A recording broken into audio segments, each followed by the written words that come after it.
리얼 파워 8번째 제목은 막힌 곳을 돌파하는 생각의 힘, 직관력.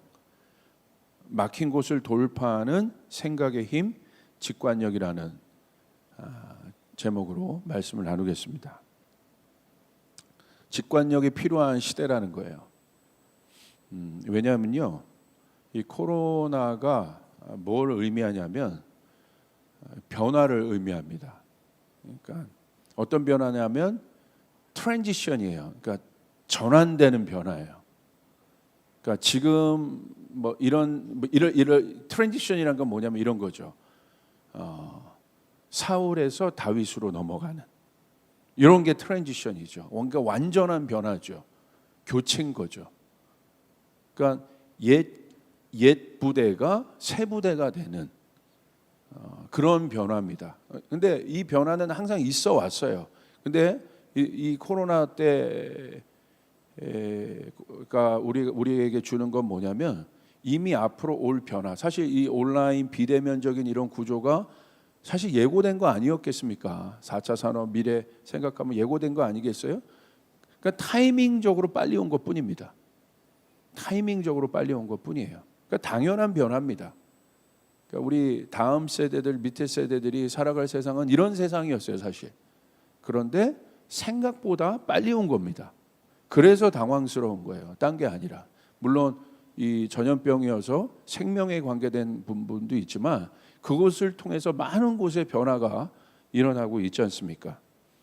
근데 어떤 변화를 우리가 좀 주목해야 되냐면 굉장히 역사적으로 중요한 변곡점인데 이 코로나 때 여태까지 이 세상을 주도했던 것이 뭐냐면 웨스턴 중심의 사상들이었어요. 웨스턴 중심에서 나오는 철학, 이념, 신학들, 이 모든 것들이 세상을 주도했습니다. 그리고 그것이 패권과 기득권이 돼서 굉장히 중요한 어떤 힘의 논리 가운데 그것이 시스템이 돼서 움직여지고 진행됐어요. 그런데 보십시오.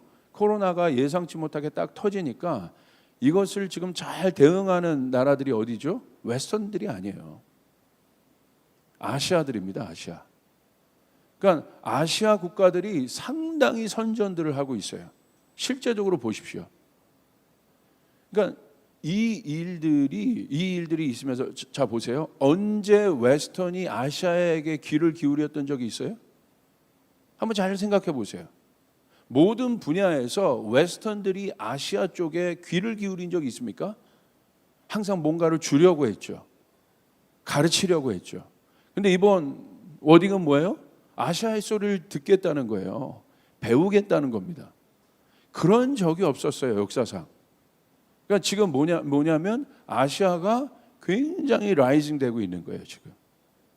그리고 앞으로 시대는 이 굉장히 중요한 이 모든 이 세상의 문제를 해결하는 많은 어떤 일들의 대안이 아시아적 구조들이 지금 많은 곳에서 대안이 되고 있어요. 그래서 저는 이런 부분에 관심이 굉장히 많은데 우리의 삶의 영역과 관심이 있으니까 제가 우리나라의 성균관대 이기동 교수님이라고 한국인의 정서에 대해서 강의하신 부분이 있어요. 근데 이 강의를 들어볼 만합니다. 한국인의 정서. 그러니까 내용은 이겁니다. 아주 간단해요. 한국인 안에 있는 독창성과 오리지널리티를 찾아야 된다는 거예요. 여태까지 우리는 다 웨스턴을 따라가기 바빴다는 거죠. 모든 분야에서. 근데 사실 그게 안 맞는 거죠. 사실 생각해 보세요. 형질이 다르고 배경이 다른데. 그러면서 웨스턴의 의식구조와 한국인의 의식구조를 분석을 했어요. 그러니까 웨스턴의 의식구조는 뭐냐면 나무가 있다면 이렇게 나무가 다 있잖아요. 그럼 뿌리들이 각자 이렇게 다 꽂혀져 있어요. 그러니까 한 나무당 한 뿌리예요. 이거는 웨스턴 안에 있는 개인주의를 얘기하는 거예요. 그러니까 같이 모여 있지만 개인인 거예요. 그러니까 개인이 중시되니까 자기 의견, 자기 생각, 또 자기 변증들 이런 것들이 강한 거죠. 그런 것들이 발달돼. 이성, 감정보다는 이성 이런 것들이 발달돼 있죠. 그리고 뭐에 대해서 어필을 해야 되니까 설명하려고 하고 이런 문화들이 이제 발달돼 있는 거죠. 조직화되고. 그런데 아시아적 뿌리, 한국인의 뿌리는 그러지 않다는 거예요. 똑같이 나무가 있는데 한국인의 뿌리는 어떻게 되어 있어요? 이렇게 각자 된 뿌리가 아니라 다 연결되어 있는 거예요. 이렇게 위는 똑같은 나무인데 밑은 다 연결되어 있는 거죠. 그래서 웨스턴들을 보면 이 개인주의가 어떻게 나타나냐면 웨스턴 문화 중에 이런 문화들이 있죠. 어떤 문화들이 있냐면 표현을 잘하잖아요. 만날 때도 헬로 인사하고 뭐 지나가다가도 서로 이렇게 표현해주고 반갑게 인사해주고. 사실 그게 뭐냐면 개인주의라는 건 그 사람 마음 안에 뭐가 있는지를 모른다는 거예요.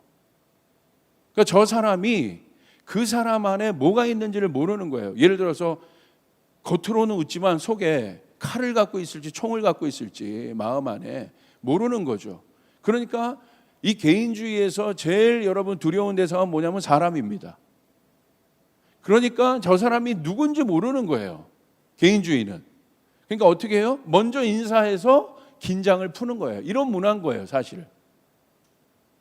그래서 지나가다가도 저 사람이 적인지 뭔지 모르니까 먼저 인사하는 거죠. 그러니까 이런 바탕의 개인주의의 문화에서 나온 이 웨스턴 중심의 문화에서 제일 중요한 건 뭐냐면 힘입니다. 힘의 논리. 그래서 이들의 생존 방식은 자기를 남겨야 되니까 모든 것을 자기 이외에 많은 것들을 죽이는 거예요. 그래서 거기서 웨스턴에서 많이 나온 게 뭐예요? 식민지 정책들이 많이 나온 거죠. 들어가서 다 죽이는 거예요. 아시아에서 그런 일들이 있습니까? 별로 없지요. 다 그런 문화들이었죠. 기독교의 위기가 언제 있었습니까? 기독교가 제국이 될 때 위기가 있었어요. 기독교가 십자군이 될 때 문제가 있었어요. 그 변질이죠. 강력한 변질이죠. 근데 아시아는 어떻습니까? 표현을 안 해. 그래서 우리가 막 가르쳐요. 우리도 막 표현해야 된다. 얘기해야 된다. 그러지 않다는 거야. 아시아는 뭡니까? 표현하지 않아도 뭐라고 그래요? 가만히 있다가 왜 이렇게 표현을 안 해? 좀 이렇게 당신이랑도 가깝고 싶은데 그럼 뭐라고 얘기해요? 우리가 남이가 이렇게 이게 웨스턴에서는 있을 수 없는 사고예요. 그런데 아시아는 뭐라고 해요? 우리가 남이가? 그걸 뭐라고 얘기합니까? 표현해야지 않아? 이건 웨스턴에서는 절대 있을 수 없는 사고라요. 근데 우리는 그렇게 해요. 왜? 뿌리적으로 우리 하나가 되어 있기 때문에. 그러니까 이것이 한국인 안에 있는 굉장히 중요한 정서고, 이런 뿌리가 있기 때문에 어떤 문제들이 왔을 때, 자 보세요. 저희가 개인주의로 여러분 개인주의로 마스크 안 쓰고 막 이런 거 갖고 우리는 다투지는 않잖아. 함께 할 때는 확 하잖아요. 이게 왜 그러냐면 아시아 안에 있는 굉장히 중요한 정서적 뿌리라는 거예요. 공동체적 문화. 그러니까 이 강의의 논점은 뭐냐? 따라할 필요 없다는 거예요. 따라할 필요가.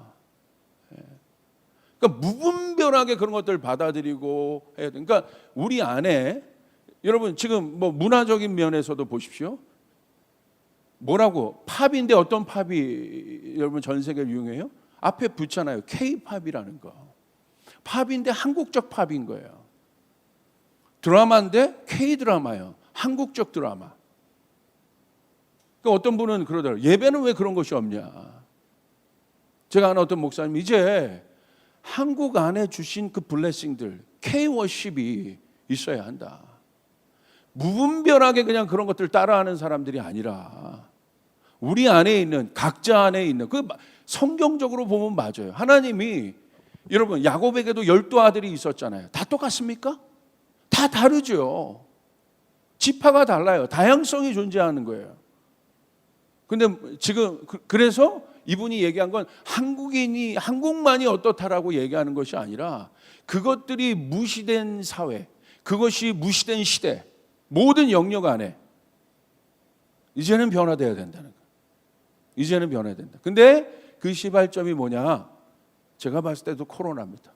이것을 통해서 많은 생각의 전환들이 있는 거예요. 변화들이 있는 거예요.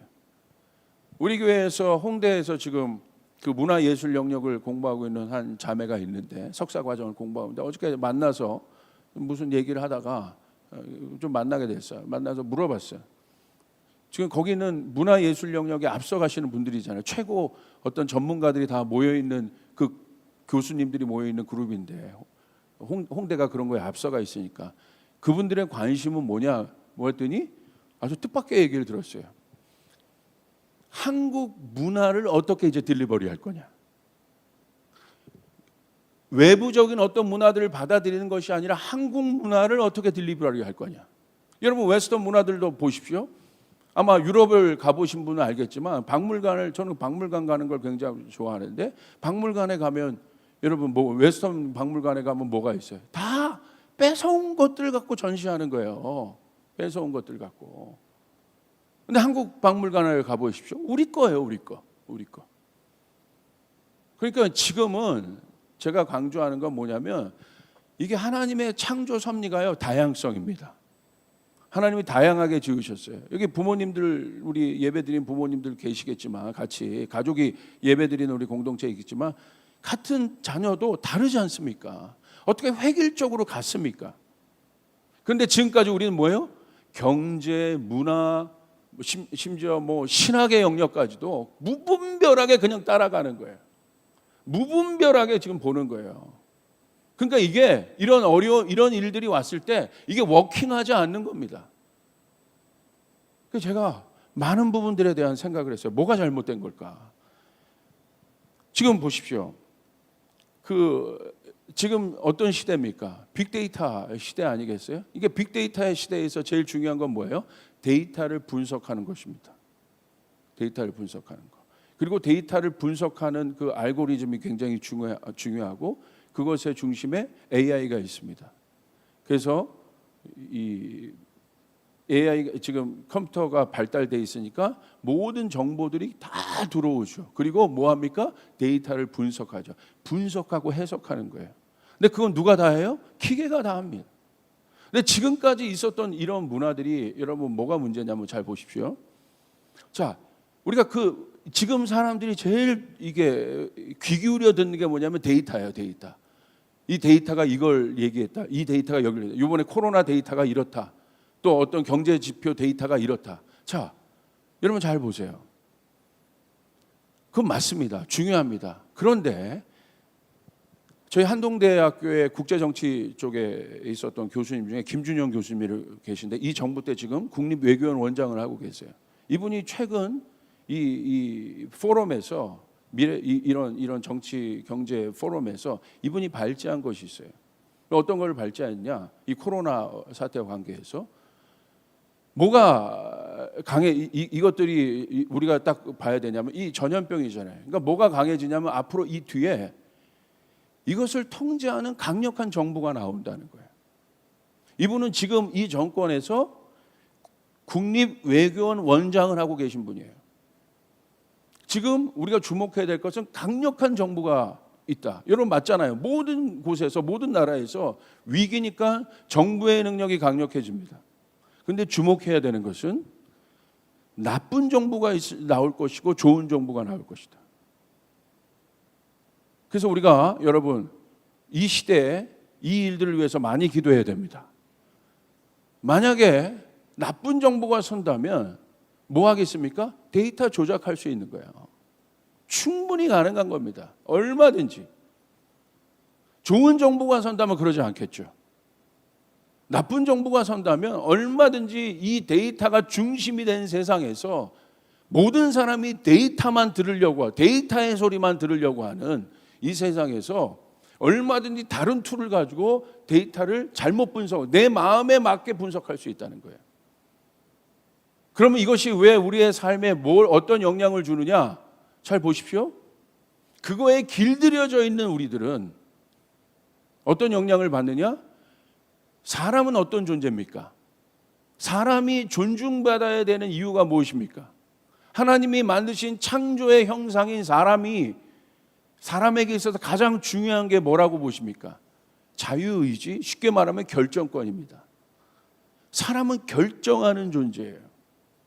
우리의 삶 가운데 얼마나 많은 영역에서 결정이 있습니까? 그리고 우리는 그 결정 앞에 항상 서 있죠. 선악과도 결국은 결정의 문제 아니었겠어요? 사람의 잘못된 결정이, 아담의 잘못된 결정이 얼마나 많은 어려움들을 줬습니까? 그래서 우리가 잘못 결정한다면, 여러분의 인생에 어떤 중요한 문제가 있는데 그런 데이터에 의해서 그 데이터의 분석과 해석으로 인하여 잘못 결정한다면, 여러분 이건 돌이킬 수 없는 거예요. 왜 제가 이런 얘기를 여러분에게 해야 되느냐? 지금은 해석과 분석의 시대예요. 해석과 분석의 힘들이, 분석의 능력, 이 분석의 구조들이 지금 우리 삶 가운데 굉장히 많이 들어와 있어요. 성경도 마찬가지입니다. 신앙도. 뭐를 중요시 여겨요? 해석과 분석. 그래서 뭘 좋아해요? 성경 공부들을 그렇게 좋아하는 거예요.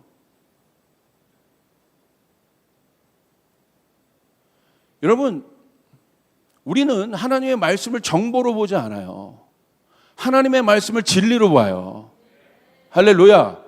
그런데 하나님의 말씀은 뭘로 봐요? 정보 취득처럼 보는 거예요. 그래서 이 해석과 분석에 있어서, 분석의 시대에서, 구조에서 제일 중요한 건 뭡니까? 이성 아니겠어요? 검증 아니겠어요?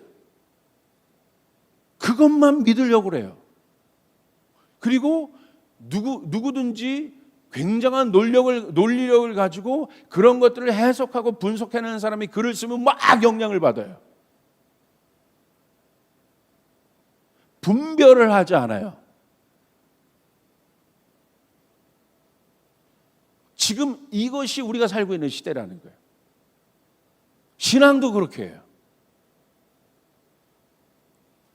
그러니까 몇 년이 돼도, 심지어 모태신앙에서 10년, 20년, 30년이 돼도 어떤 직분을 가지고 있어도 결정을 내리질 못해요. 뭘 하지를 못해요. 그리고 뭘 찾아요?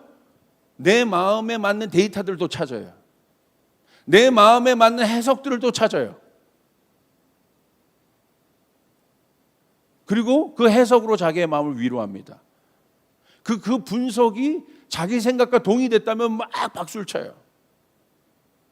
그래서 뭐가 변합니까?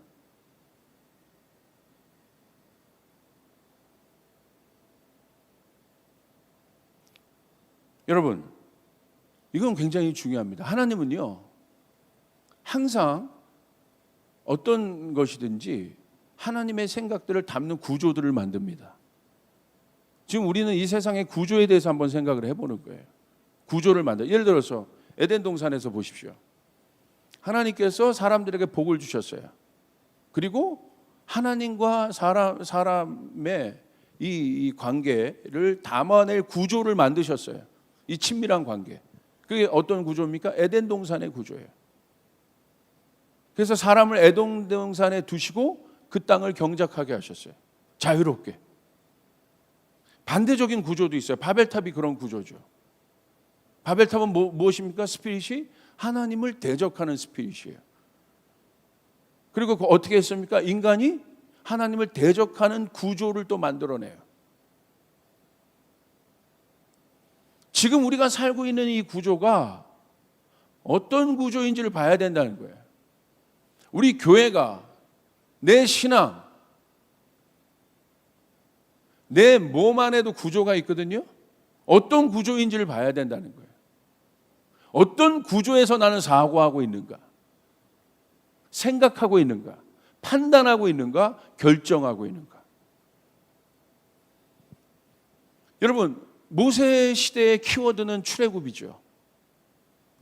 광야죠. 그 구조 안에 담으시는 하나님, 그러니까 그것이 키워드이기 때문에 모세 시대에 담아내는 하나님의 구조가 있어요. 다릅니다. 다 같을 수가 없어요. 여호수아와 마찬가지죠. 똑같이 이스라엘 백성이지만 이스라엘 백성들 가운데 여호수아가 이끌었던 그 시대의 중요한 키워드는 뭐겠습니까? 출애굽이 아닙니다. 가나안 정복입니다. 그러니까 가나안 정복에서 그들이 이 가나안에 들어가서 제일 많이 했던 게 뭐예요? 전쟁이에요. 모세의 구조에서 여호수아의 구조에서 모세 모세의 구조를 가지고 여호수아 시대의 키워드를 담아낼 수가 없는 거예요. 똑같이 이스라엘 백성입니다. 키워드들이 달라졌어요. 변화돼야 된다는 거예요. 아멘? 이게 중요한 겁니다. 여러분, 모세의 장막도 보십시오. 모세의 성막이 다윗의 장막과 구조가 완전히 다르죠? 솔로몬의 성전 구조와도 달라요. 그러나 본질은 같아요. 하나님을 경배하는 거. 근데 하나님이 다르게 담으신다는 거예요. 자, 영적인 것도 마찬가지입니다. 속사람, 성경에 보면 겉사람과 속사람이 있어요. 로마서 12장 2절에 보시면 너희는 이 세대를 본받지 말고 오직 마음을 새롭게 함으로 변화를 받으래요. 뭘 변화를 받는 거예요? 이제 겉사람으로 육의 모습으로 육의 구조를 가지고 살지 말라는 거예요. 변화받았다면 속사람이란 구조 안에 하나님의 말씀을 담아야 된다는 거예요. 속사람이란 구조 안에 하나님의 생각을 담아야 된다는 것이에요. 그리고 속사람대로 결정해야 된다는 거예요. 고린도후서 4장 16절에 이렇게 있어요. 그러므로 우리가 낙심하지 않으니 우리의 겉사람은 낡아지나 우리의 속사람은 날로 새로워지도다. 근데 여러분, 여기서 중요한 것은 이것입니다. 바로 무엇이냐?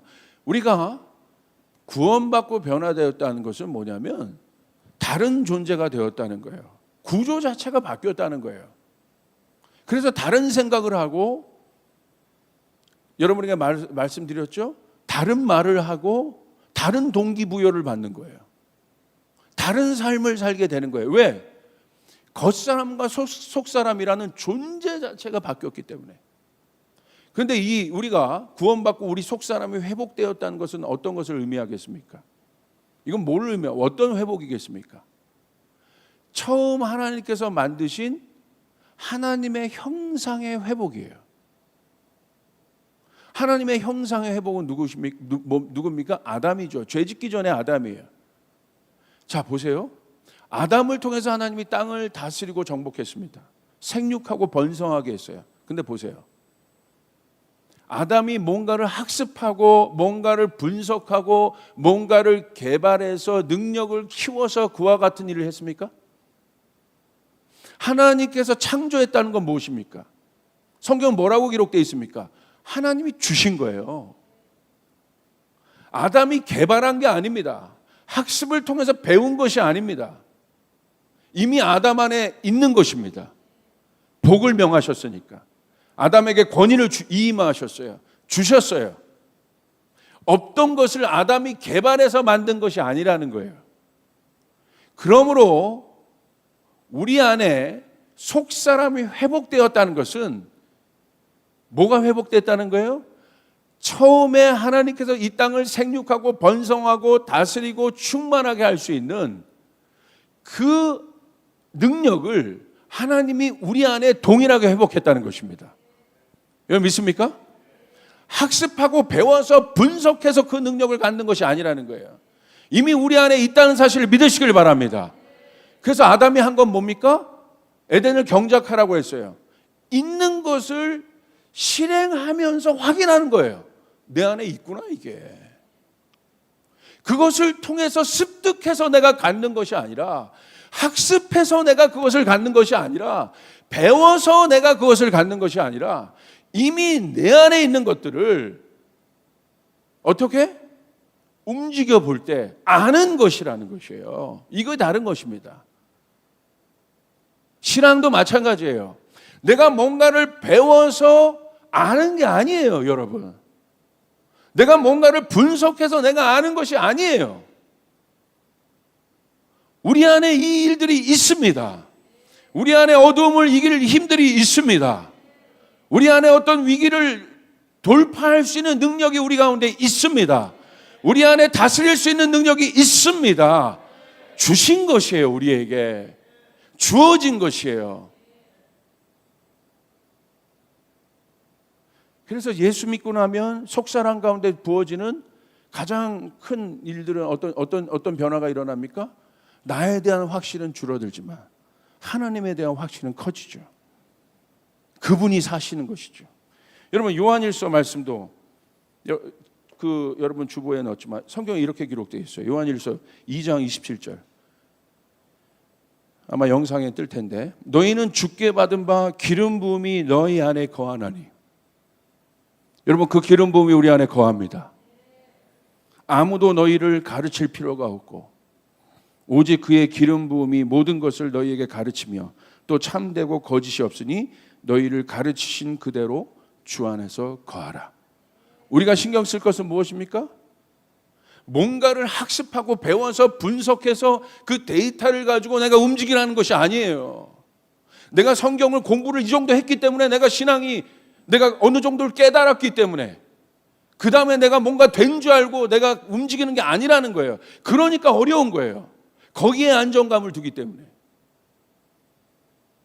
이미 우리 안에 있습니다. 하나님 우리 안에 주신 것입니다. 우리가 해야 될 것은 뭐예요? 그분과의 친밀감이죠. 그분을 신뢰하는 법을 배워야 되는 것이죠. 그분 안에 계속 거해야 되는 것이죠. 이 사람에겐 돌파가 있어요. 이 사람은 스트레스 안 받아요. 이 사람은요, 풍랑에 좌지우지한대요. 다른 차원의 존재와 하나가 되기 때문에. 그분 누굽니까? 하나님과 하나가 되어 있기 때문에. 여러분 이사야서 11장 1절부터 2절부터 보십시오. 어떤 말씀이 기록돼요? 이새의 줄기에서 한 싹이 나며 그 뿌리에서 한 가지가 나서 결실할 것이요 그의 위에 여호와의 영 지혜와 총명의 영이요 모략과 재능의 영이요 지식과 여호와를 경외하는 영이 강림하리니. 누굽니까? 이 다윗에 대한 예언 아닙니까? 이 다윗을 통해서 예수 그리스도에 대한 예언이에요. 그에게 뭐가 부어져 있습니까? 다윗이 어떻게 엄청난 이 왕국을, 다윗의 왕국을 통치할 수 있었을까? 얼마나 많은 일이 일어났을 텐데. 전염병 다윗 때는 없었습니까? 전쟁 없었습니까? 경제적인 문제 없었겠습니까? 먹고 사는 문제 있었죠. 근데 다윗 때 어떻게 다윗이 이렇게 강한, 정말 하나님 나라의 어떤 표본이 되어서 확장을 가능하게 했습니까? 오늘 말씀에 그렇게 기록되어 있는 거 뭐라고? 여호와의 영, 지혜와 총명의 영, 모략과 재능의 영, 지식과 여호와를 경외하는 영이 강림하겠다. 그냥 있는 것이 아니에요. 키워드를 보십시오. 지혜, 총명, 모략, 재능, 지식, 여호와를 경외하는. 영이니까, 영이란 건 뭐예요? 이 땅의 차원에서 만들 수 있는 게 아니라는 거예요. 주어지는 것이라는 거예요. 강림하시리니. 그래서 다윗은 이것을 알기 때문에 뭘 신경 써요? 세상을 분석하고 데이터를 따라가고 사람들의 말에 분석을 듣는 것이 아니라 뭘 봤어요? 하나님을 봤어요. 하나님을 보니까 하나님과의 더 연합을 신경 썼어요. 내 힘이 어디서 오는지 알았어요. 이 지혜가 어디로부터 오는지 알았어요. 주님으로부터 오는 것이요 나의 도움이 어디서 올고 천지를 지으신 여호와께로소이다. 여러분 안에 이 확신이 있습니까? 얼마나 구체적입니까? Spirit of wisdom, understanding, counsel, power, knowledge. 우리가 다 필요한 건 아니에요? 이 세상 살아가면서? 이거를 책 봐서 얻을 수 있다고 보세요? 그거는 개념을 정리하는 거예요. 도움을 주는 것뿐이에요. 자체로 힘이 없어요. 필요합니다. 개념 정리가 필요해요. 그래서 교육이 필요해요. 학습이 필요해요. 그러나 그 자체로는 힘이 없다 이거야. 여러분 우리는 영을 받아야 되는 것이요. 아멘? 그래서 다윗이 솔로몬을 어떻게 여러분 티칭했습니까? 하나님을 경외해라. 하나님을 경외해라. 그러니까 솔로몬이 뭘 썼어요? 이 세상을 살아갈 수 있는 모든 것을 돌파할 수 있는 뭘 썼습니까? 자기가 썼잖아요. 직접. 어디서 배운 거예요? 영감을 받아서 잠언과 전도서를 썼잖아요. 얼마나 강력합니까? 이런 시대에서 우리가 가져야 될 능력이 바로 뭐냐? 해석과 분석을 넘어 직관력을 가져야 돼. 이게 직관력이에요. 그들이 가졌던 것. 왜 직관력이 중요하겠습니까? 지금은 스피드, 너무 빨리 변하고 있기 때문에 중요한 키워드가 타이밍이라는 거예요. 타이밍. 타이밍이 왜 중요합니까? 아무리 좋은 전략도 타이밍을 맞추지 못하면 무용지물인 거예요. 타이밍이 중요한 거예요. 제가 금요일 날 크로노스와 카이로스에 대해서도 얘기했죠. 타이밍이 중요한 거예요. 타이밍을 잘 잡으려면 뭐가 잘 돼 있어야 돼요? 결정의 문제라는 결정의 문제. 어떻게 결정하십니까? 내 인생을, 내 방향성을 무엇을 보고 결정하십니까? 해석과 분석과 데이터를 보고요? 그러면 안 됩니다. 한국교회 무엇을 보고 우리의 한국교회의 앞날을 결정하겠습니까? 방향성을 결정하겠습니까? 내가 어디로 가야겠습니까? 앞에 골리앗이 있고 여리고가 있는데 어떻게 하시겠습니까? 분석하겠어요? 여리고의 성이 이 정도고, 자, 우리 파워가 이 정도고. 해석과 분석의 이 해석과 분석은 토 나올 정도로 넘쳐나요. 제가 막 어느 날 보는데 힘들더라고. 어쩜 그렇게 분석을 잘하는지, 어쩜 그렇게 해석을 잘하는지, 거기까지인 거예요.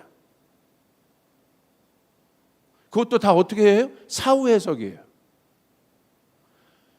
논문을 디베이트할 때 제일 여러분 말도 안 되는 사람이 뭐냐면 사후 해석 갖고 얘기하는 사람이 제일 여러분, 논문이란 건 뭐예요? 논증이란 건 뭐예요? 가설에 대한 증명이잖아요. 이미 된 거 갖고 얘기하는 사람이 제일 힘 빠지는 사람이야. 별로 쳐주지도 않아요. 그런 사람은 논문이 아닌 거죠. 그냥 그거는 분석 자료인 거죠. 그게 무슨 논문입니까? 논문은 Y는 fx인데 Y값을 말하기 위해서 X를 주장해야 되는데 이 사람은 없어요. 오늘 성경을 보십시오. 이게 해석입니까? 절대 진리이신 하나님과 예수 그리스도를 증거하기 위해서 얼마나 분명한 X들을 주고 있습니까? 여긴 다 Y는 이게 무슨 말인지 지금 못 알아듣는 눈치인데 너무나 분명한 Y가 있는. 근데 우리는 어떻게 봐요? 내 증거, 자료, 해석에 따라 Y를 바꿔버려. 아니라는 거예요. 진리는 정확한 것입니다. 분명한 것입니다. 이게 어떻게 바뀝니까? 왜 바꿔요? 하나님이 괜찮다고 얘기하는데도 왜 바꿔요? Y에 대한 확신이 없는 거예요. 절대값에 대한. 왜 그렇습니까? 이 시대 문화가 해석과 분석에, 오늘 나는 이렇게 마음 먹어도 어디 무슨 엄마들 모임 무슨 맘카페 이런 데서 무슨 얘기했다면 그거 다 들어가는 거예요. 근데 문제는 그게 맞는 데이터일 수 있지만 아닐 수도 있는 거잖아요. 그런 일들이 나오잖아요. 어느 커뮤니티, 어떤 파워블로그가 지금 나오고 있는 유튜브에 나와 있는 수많은 뒷광고 얘기든지 이런 것들이 뭡니까? 믿었는데 수많은 사람들이 신뢰하고 그 데이터를 줬는데 이 사람이 말하는 데이터를 믿었는데 뒤에서 조작을 한 거 아니겠어요? 정신을 차려야 된다는 거예요. 해석과 분석의 시대를 넘어야 된다는 거예요. 아멘. 그래야 결정할 수 있는 거예요. 해석과 분석에 있으면 절대 결정 못해요. 여리고가 있는데 나가지 못하는 거예요. 골리앗이 있는데 해석과 분석에 매달려 있으니까 이스라엘 백성처럼 가만히 있는 거야. 그러니까 능력이 없는 것입니다. 돌파가 없는 것입니다. 우린 뭘 가져야 돼요? 굳이 표현한다면 이 직관이 있어야 돼요. 인투이션이라고 해요. 직관이란 건 뭐냐면 위키백과에 이렇게 정리가 되어 있어요. 감성적인 지각처럼 추리, 연상, 판단 등의 사유 과정을 거치지 않고, 즉 어떻게 지식이 취득되는가를 이해하지 않고 대상을 직접적으로 파악하는 거예요. 어떤 과정을 거치지 않고 그냥 아는 거예요. 여러분에게 이 직관력이 있기를 바랍니다. 예를 들어 이런 거죠. 학교에서 시험을 볼 때 문제를 보는 순간 즉시 뭔가 알아지는 거예요. 제 설명이 아니라 위키백과에 나와 있는 설명이에요. 직관력에 대한 설명이에요. 여러분, 애플의 창업자 스티브 잡스가 이렇게 얘기했어요. 얼마나 많은 혁신을 가져왔습니까, 이 사람이. 시대를 여는 사람이었어요. 스티브 잡스가 이렇게, 인간의 직관력은 지능보다 강력하다. 지능과 데이터에 머물러 있는 이 세상을 보면서 이 사람은 그거에 최고 앞서갔던 사람 아니에요? 근데 이 사람은 뭐라고 그래요? 그걸 만드는 사람이고, 이 사람이 그런 세상을 만들었지만 스티브 잡스는 뭔지를 알았어요. 이거보다 더 중요한 게 있다는 걸 알았어요. 그게 직관력이다. 알버트 아인슈타인도 이렇게 얘기했어요. 진정으로 가치 있는 인간의 유일한 것은 바로 직감이다. 왜 인간이 가치가 있느냐? 기계가 말하는, 데이터가 말해주는 어떤 것들을 그냥 해석하고 따라가는 존재가 아니라 그것을 판단하고 결정하는 존재다. 홍해가 있습니다. 뒤에는 애굽 백성이 따라옵니다. 모세가 뭐 했습니까? 직감적으로 하나님께 구한 거예요. 아무것도 앞뒤로는 사방팔방 없잖아요. 다 데이터를 갖고 분석하는데 앞에 홍해의 데이터, 바로 이 애굽 백성이 따라오는 데이터 어떻게 할 겁니까? 주님께 물었더니, 하나님께 물었더니 하나님 어떻게 하세요? 직감을 주세요. 데이터를 넘어선 돌파가 일어나요. 홍해가 갈라질 것이다. 할렐루야. 이 사람이 세상을 바꾸는 거예요. 이 사람이 역사를 이뤄내는 거예요. 일을 내는 사람들인 거예요.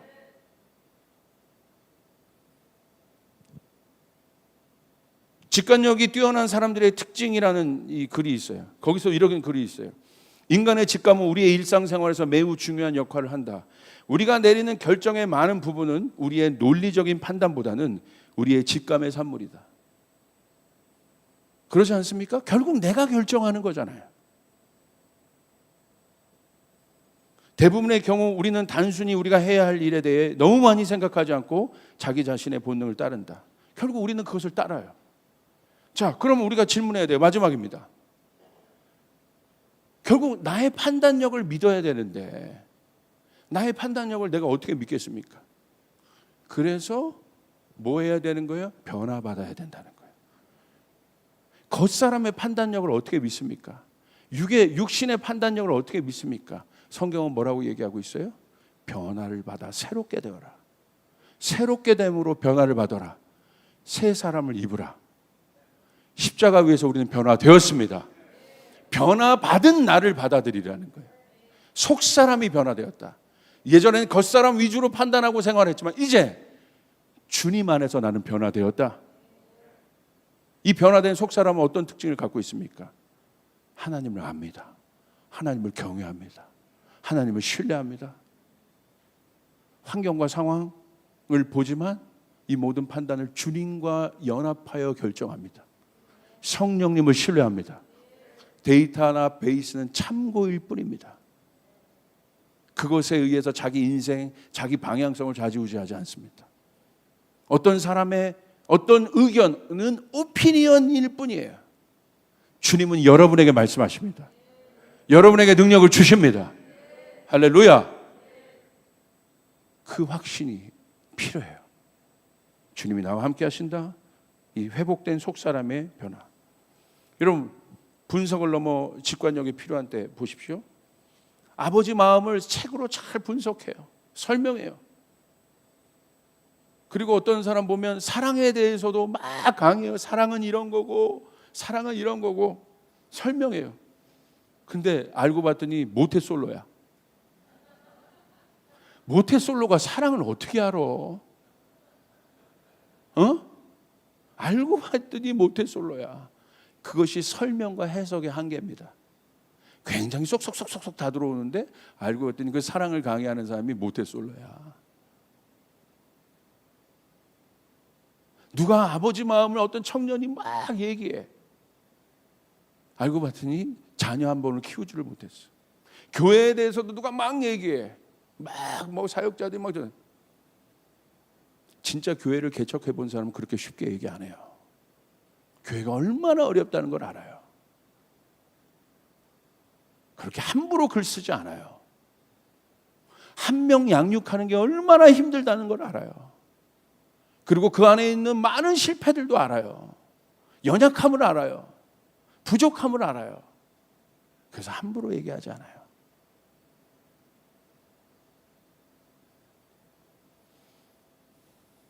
여러분, 여기 우리 일부 예배는 다 결혼한 분들인데 사랑하셔서 결혼했잖아요. 분석해서 사랑하셨습니까? 오늘 우리 청년들이 이따 얘기할 거예요. 왜 결혼 못하는가? 분석해서 사랑을 하려고 하니까. 쫓아요. 사랑은 불꽃이다. 불꽃이 튀어야 사랑하는 거지. 자기 데이터 속에서 사람 이런 거고 이런 거고. 아이고, 아직 멀었어. 그러니까 결혼 못하는 거야. 그런 걸 개발하지 않기 때문에. 우리 안에 이미 주신 것. 여러분, 타종교와 분석해서 예수님을 믿습니까? 여기 타종교와 분석해서 예수님 믿은 분 손 들어보세요. 타종교의 설명보다 해석이 여기가 더 강하니까 예수 믿은 분 손 들어보세요. 한 명도 없잖아요. 근데 왜 우리는 우리의 일상에서, 삶에서 어떤 문제 앞에서 분석과 해석을 좋아합니까? 직관력이 필요합니다. 성령께서 여러분과 함께 하십니다. 그러므로 여러분, 직관력이란 건 이런 거예요. 다윗이 골리앗을 보잖아요. 아는 거예요. 저거는 내가 제거해야 될 대상, 뚫어야 될 대상인 걸 본능적으로 아는 거예요. 이게 직관력이에요.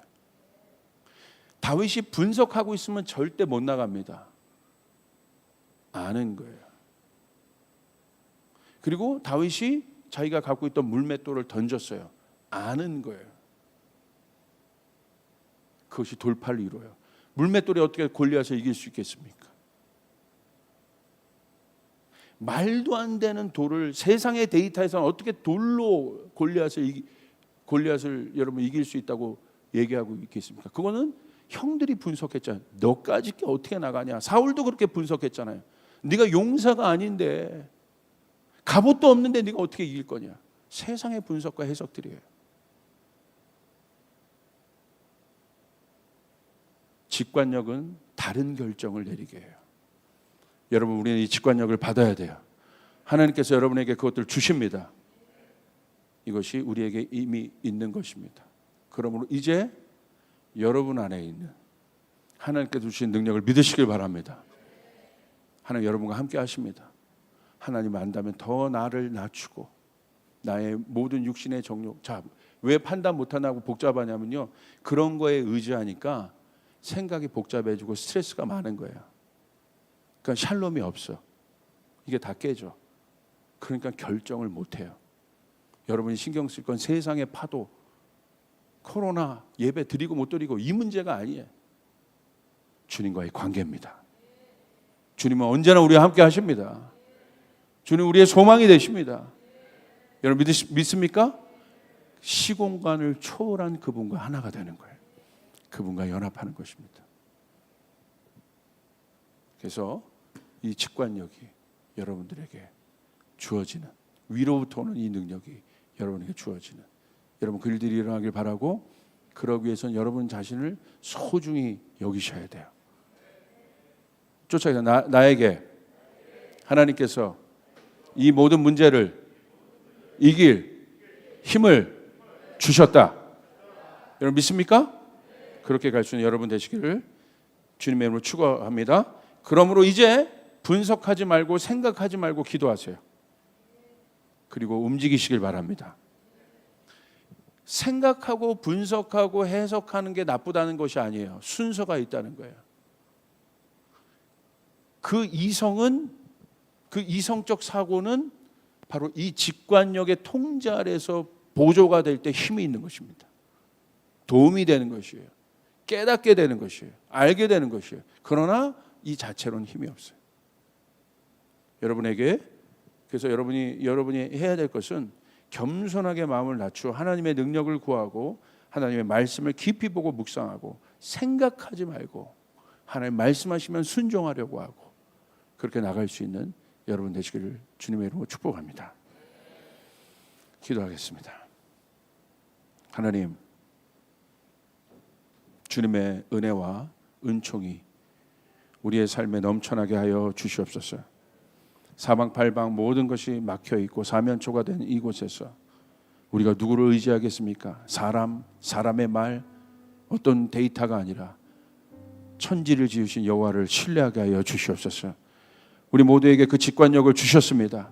성령께서 우리에게 생각나게 하십니다. 어떤 환경에도 우리 주님은 우리를 이기게 하시고 돌파하게 하시고 우리를 가장 안전한 곳으로 이끄시는 주님을 신뢰합니다. 하나님은 당신은 선하십니다. 신실하십니다. 그 주님을 찬양합니다. 감사합니다. 예수님의 이름으로 기도드리옵나이다. 아멘. 우리 찬양하죠.